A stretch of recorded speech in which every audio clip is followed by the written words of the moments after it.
because it can be a little intimidating. Like it's not the cheapest cut around. And when doing a roast like this, the last thing you want to do is screw it up or overcook it or undercook it. But I'm just going to show you just how simple it is. So next time you're thinking about buying one, you don't have to be too stressed out or too worried about it. Just because it is actually really simple as long as you sort of just keep an eye on it. And it's very simple. That's another reason why it's so, stress-free to cook it once you know how a little bit. Like all you need is oil, salt, pepper, a knife for cutting it once it's done, the rack of lamb, and the most important part I think was the thermometer, because that's gonna indicate exactly when it's done perfectly. If you're just gonna eye it, then you're just guessing really, whereas this is never gonna lie. I always cook my roasts to 123. I think you can cook it from anywhere between, 118 to 125. I think anywhere in there is like, a good spot, depending on if you want a little bit more rare or a little bit more done.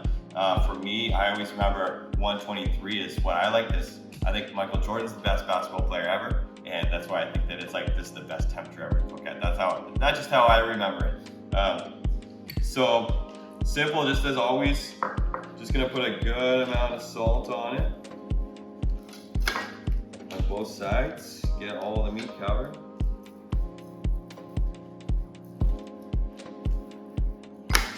I should say this is lamb from Listowell, Ontario. Peel Meats out there provides really good lamb every week, so this is where this is coming from. And I'm just gonna sear it off. So I got the pan. So getting ready to sear it off, I got about a medium-high heat, not quite, more on the high side than the medium side. As you can see, a little bit of smoking. I put my hand there. Can't hold it there for longer than 3 seconds, so that's a good time or a good indication to know that it's done. Just a bit of oil. You don't need too much because this fat is going to sear off as well, or going to render off. Right there. Give it a little shake and just let it go. Like I said, just a medium-high heat. You might want to turn down a little bit if it's smoking like this because you don't want to burn it. You just want a nice sear, so just let it sort of slowly get a sear at about a medium there, and let that go for about 5 minutes or so. Just keep an eye on it, and then we'll put it in the oven. Searing off for about 5 minutes.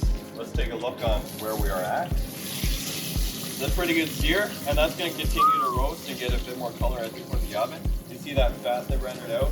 That's nice. You want to sort of sit the unseared part in there. Just put it in the oven. I got my oven, I should have mentioned, at about 425. So I had that preheated. You don't want to put it in cold, right? So I'm going to put that in the oven. And I think that it's going to take about 15-20 minutes. But I'm going to check that for 10, just to make sure, sort of see where we're at. You never know, some ovens are different. They might cook quicker. So as long as I have my thermometer, check it, see where I'm at, and then it just gives me the indication of like how much longer I got to take. So I'm going to put in 10 minutes, check it. See you later. Alright, so the rack of lamb's been in the oven about 10 minutes. It's actually 10 minutes exactly because I set a timer just to be safe. And I got my thermometer, so I'm just going to take it out. Temperature check, see where we're at. So, I'm going to get right in the center here.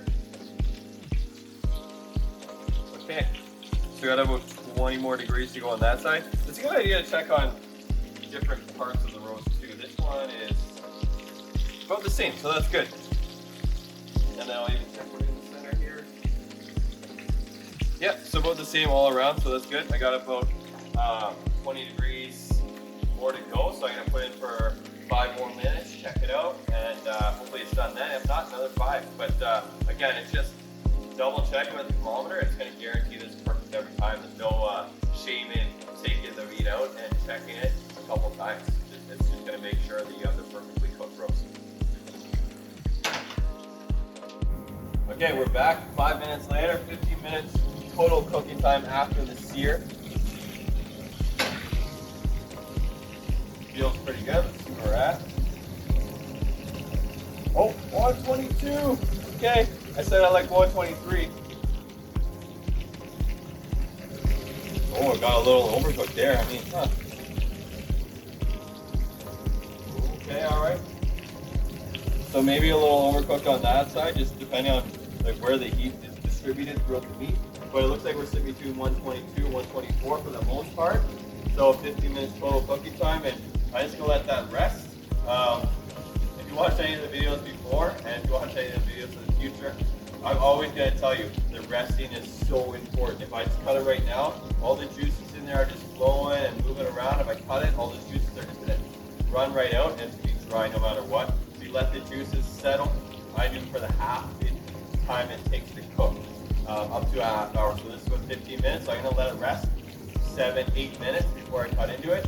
If you let it rest for longer, that's not a bad thing either. You let the juices settle really good in there. That's gonna make it better. And then you just throw it back in the oven and heat it up quick. So yeah, I mean, if this is ready before your guests are ready to eat or something, leave it out for 20-30 minutes. Doesn't matter, as long as you just get that outside surface heated back up again.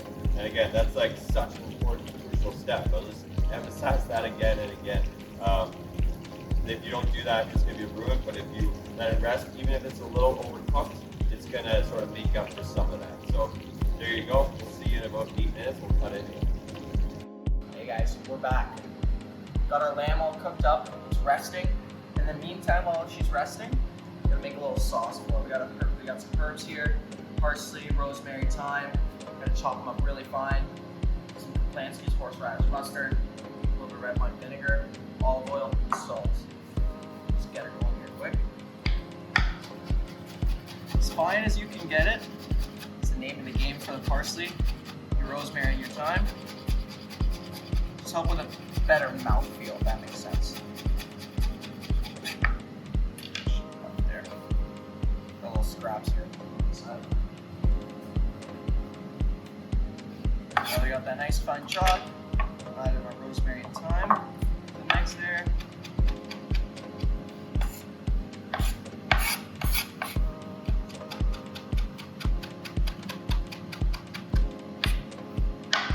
Just keep going over a couple times here. Bring it in. Just keep her going.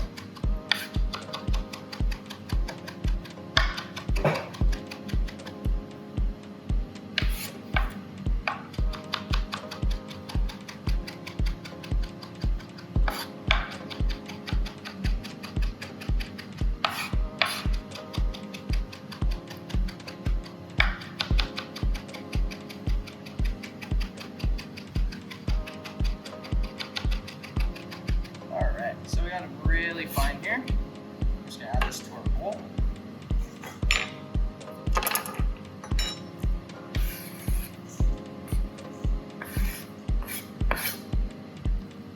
We're gonna grab a pinch of salt here, put that in. It's always good to have measurements, but today we're just gonna give her a quick eyeball. About a teaspoon in there. Not too much mustard, just a tiny little splash. And then a nice generous amount of oil. Give that a good mix around.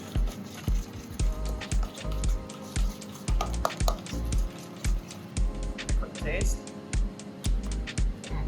Unreal. I'll show you guys how we're going to utilize this marinade here with the lamb in a second. So this has been resting for about 20 minutes now. So it got a little colder on the outside. That's fine. I'm just gonna throw it back in the oven for a couple minutes. We just got distracted making a marinade with it, marinade for the rack. So we're just gonna throw it back in for just 1 minute just to get the outside in a nice hot oven and then cut it up. All right, so a quick flash in the oven. And take it out.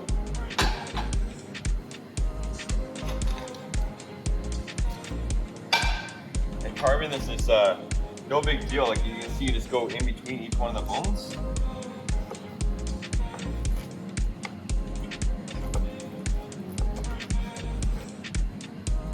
You can see no juices are running out there. That's about between a medium and a medium rare, so exactly where you want to be.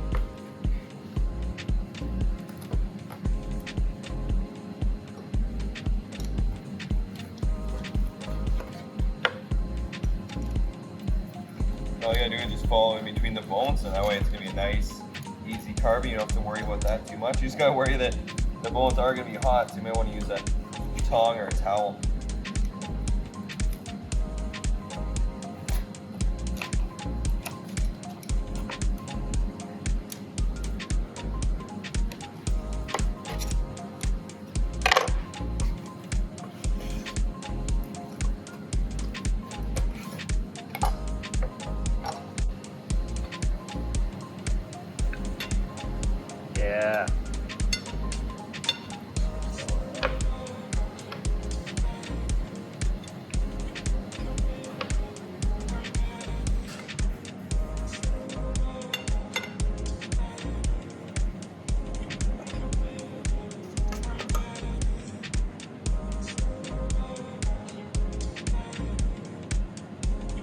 you have it, nice rack of lamb. Just meat, no other sides. Just a little lamb lollipop snack for you. Unreal.